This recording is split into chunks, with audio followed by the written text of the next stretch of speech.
शिक्षा विभाग सरकार की जमकर फजीहत करा रहा है। मंत्री संदीप सिंह, प्रमुख सचिव बेसिक शिक्षा डीजी का नया कारनामा सामने। आपको बता दें कि इनके कारनामे के चलते एक और विवादित फैसला वापस लेना पड़ा है। विभागीय वरिष्ठ अधिकारी फिर से झूठा खंडन कर रहे हैं। 13 और 14 नवंबर को होने वाली बैठक को लेकर विस्तृत एजेंडा और साथ ही विस्तृत ब्यौरे के साथ बीएसए की बैठक के लिए कहा गया था, जिसमें स्पष्ट रूप से स्कूल मर्ज करने की रूपरेखा जो थी वो स्पष्ट थी।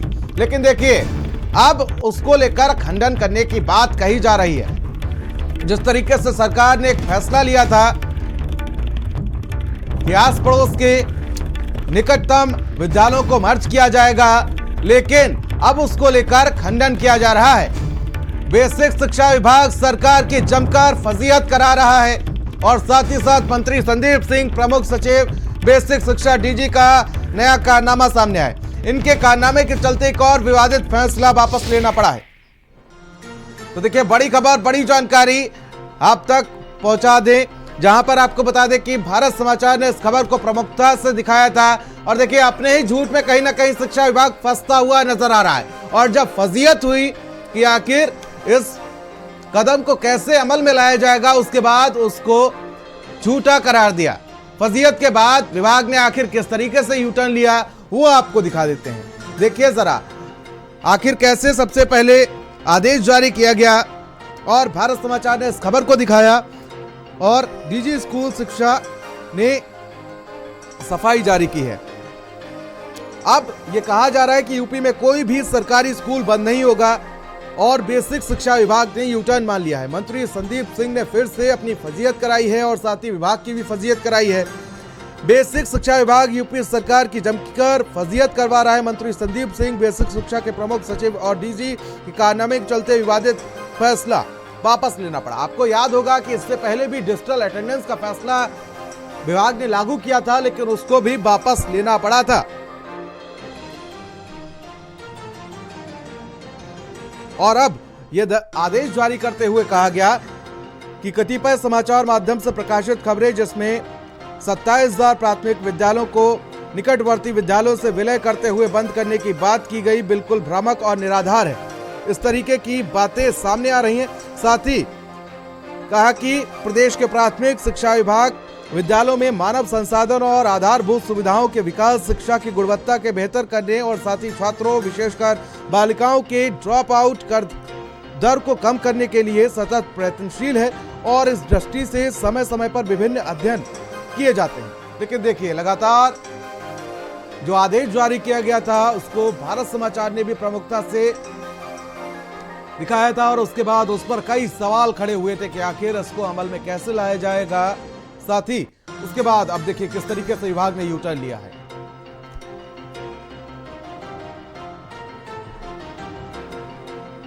और शिवा हमारे सहयोगी हमारे साथ लाइव जुड़ चुके हैं। शिवा, क्या अपडेट जानकारी मिल पा रही? देखिए, एक के बाद एक फैसले अगर उसको विभाग अमल नहीं कर पा रहा है तो आखिर ये फैसले लेकर क्यों विभाग की फजीहत करवा रहा है? क्योंकि इससे पहले भी हमने देखा था किस तरीके से डिजिटल अटेंडेंस का मामला सरकार ने उस पर भी यूटर्न लिया था और उसके बाद एक बार फिर से यूटर्न लेता हुआ विभाग नजर आ रहा है। देखिए, उत्तर प्रदेश सरकार का ये बहुत महत्वपूर्ण विभाग है, बेसिक शिक्षा विभाग। लेकिन यहाँ के अफसर और इसके मंत्री लगातार सरकार की फजीहत करवा रहे हैं। अभी 2700 स्कूलों को बंद करने का फरमान जारी हुआ और 13-14 तारीख को कहा कि बैठक बुलाएंगे और उसमें निर्णय लिया जाएगा। जो 50 से कम जिस स्कूलों में बच्चे हैं उनका मर्जर किया जाएगा। लेकिन हुआ क्या कि जब विपक्ष ने इस पर पूरे में चाप चढ़ाई और मायावती ने ट्वीट किया, अखिलेश यादव ने इसका विरोध करना शुरू किया, तो ये फैसला वापस लेना पड़ा सरकार को। यानी बेसिक शिक्षा मंत्री जो संदीप सिंह हैं वो और जो इनके विभाग के अधिकारी हैं, ये सरकार की लगातार फजीहत कराने में तुले हुए। ये दूसरा फैसला है जब यू टर्न इनको लेना पड़ा। एक डिजिटल अटेंडेंस को लेकर फैसला लेना पड़ा था, उसको वापस लेना पड़ा और इसके बाद फिर अब ये फैसला फिर से वापस लेना पड़ा। सारे कागज जारी हो गए, जो बीएसए हैं उन लोगों से रिपोर्ट तलब कर ली गई।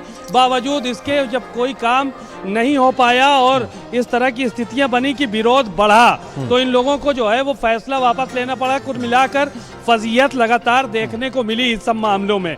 तो इस तरह के जो फैसले हैं उनसे बचना चाहिए कहीं ना कहीं। पहले उसका अध्ययन हो जाए कि क्या नफ़ा है क्या नुकसान है इससे, उसके बाद जिस तरह से अगर फैसले किए जाएंगे और बार बार वापस लेना पड़ेगा तो जाहिर है कि सरकार की फजीयत होगी। अधिकारियों का क्या है, आज यहाँ है कल वहाँ है और परसों दूसरी जगह हैं, तो उनके सेहत पे तो फर्क नहीं पड़ता, लेकिन किरकिरी सरकार की होती है। तो इन सब चीज़ों को ध्यान रखने की ज़रूरत है कि जो फैसला लिया था अब उस पर विभाग की तरफ से यू टर्न लिया गया है। मना किया जा रहा है कि ऐसी इस तरह की कोई खबर नहीं है, जबकि कागज पत्तर पहले जारी कर दिया गया कि 13-14 तारीख को बैठक है, स्कूल बंद करने का फरमान जारी किया जाएगा।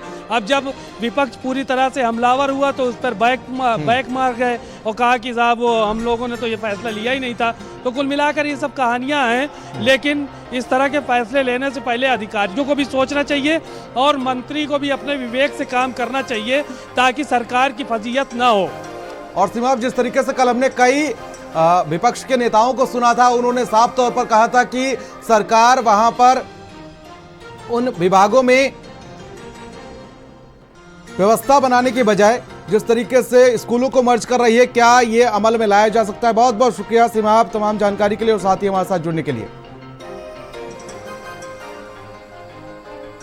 और सीधे लिए चलते हैं आपको